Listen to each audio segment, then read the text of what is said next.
Order up.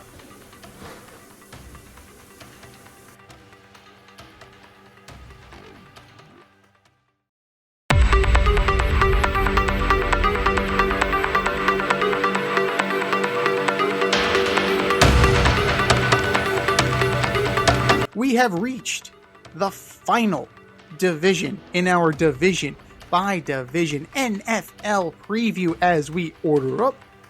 Order up, order up. This week we are ordering up the NFC South, one of the more unpredictable divisions in football.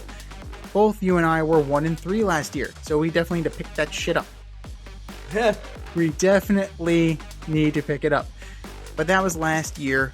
This is this year. Let's at least get to 2-2. From 4 to 1. What do you got, D? All right, so first up, I've got the Carolina Panthers. I think Canales will bring a spark to the offense, but they don't have a running back, and they traded away their best defender. So I have them sitting at number 4. Number 3, I've got the New Orleans Saints. Derek Carr could not win in Oakland or Vegas, so I don't see how we think he's going to win in New Orleans. Number 2, I've got Tampa. I'm expecting the same Baker from last year. I think they will struggle on defense, though. And number 1, I've got the Falcons. I think Kirk Cousins makes a difference for a team that will hand the ball to Bijan Robinson more. Bijan. What do you got, Z? Bijan.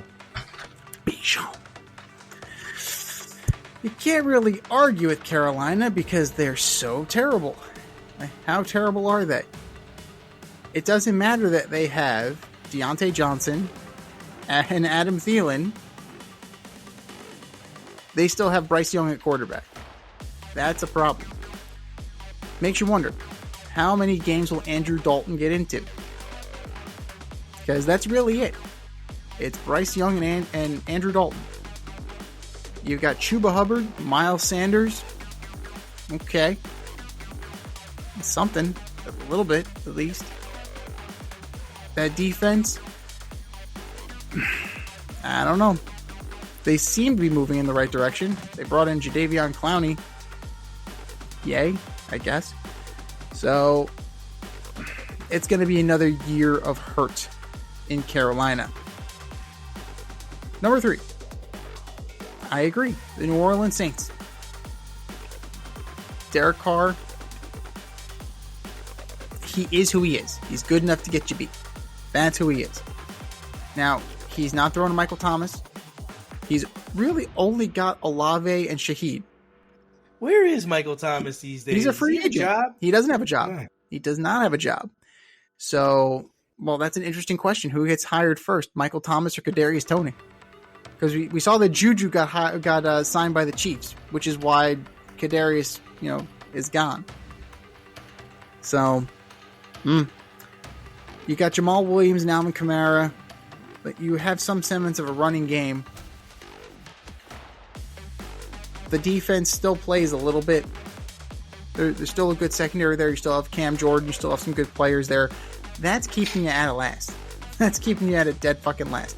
The fact that you have Derek Carr instead of Bryce Young, that's what's keeping you at a dead fucking last. A slightly better quarterback.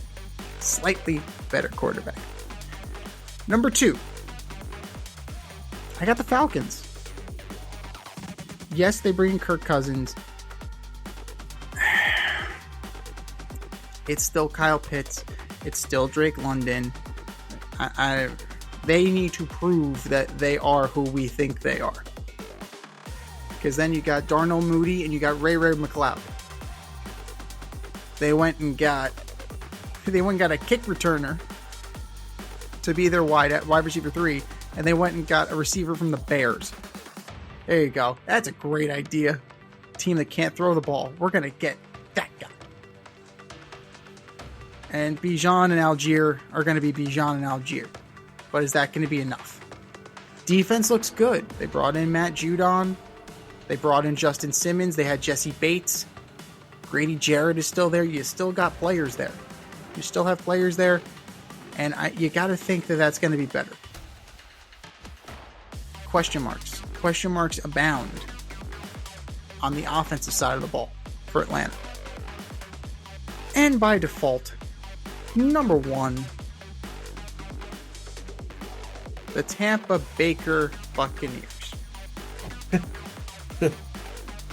He still has Mike Evans. He still has Chris Godwin. Rachaad White, we're gonna see more of him. He's gonna show that he's a quality running back in this league. You still got Levante David, Joe Tryon. He's questionable, but when he plays, he's an impact player. Jamel Dean, when he plays, impact player. That defense, that secondary is still there with Winfield and Whitehead. And then you got Big Vita Vea cocking things up in the middle. Right? The one guy to solve the tush push. That big fucker right there in the middle. That big nose tackle. Right there. That's what you need. There you go. There's your blueprint. Have a big motherfucker. You like it when they cock up the middle, really. You gotta cock up the middle. That's it. How do we cock up the middle? We stick a big motherfucker right there. Vita Vea. Big motherfucker. Really big motherfucker. With great hands. So all of that is the recipe for success for Tampa Bay. This isn't really a Super Bowl caliber team. They can win a round. I can see them winning a round in the playoffs. This really is a one-team playoff division, though. I really can't see it. I can't see it right now. The season, it may shake out differently, but right now I'm seeing Tampa Bay and Tampa Bay alone in for the NFC South. But those are our picks. What are yours? Hit us up. FadeRouteMail@gmail.com or slide in our DMs on IG at FadeRoutePodcast or drop us a line on X at FadeRouteDNZ and let us know who you're taking in the NFC South this season. Thanks for listening to this episode of our podcast. If you liked what you heard and you want to hear more, be sure to like and subscribe on your favorite podcast platform. Leave us a review, rate us 5 stars, turn on subscription notifications, and share on social media. Tell your friends and spread the word.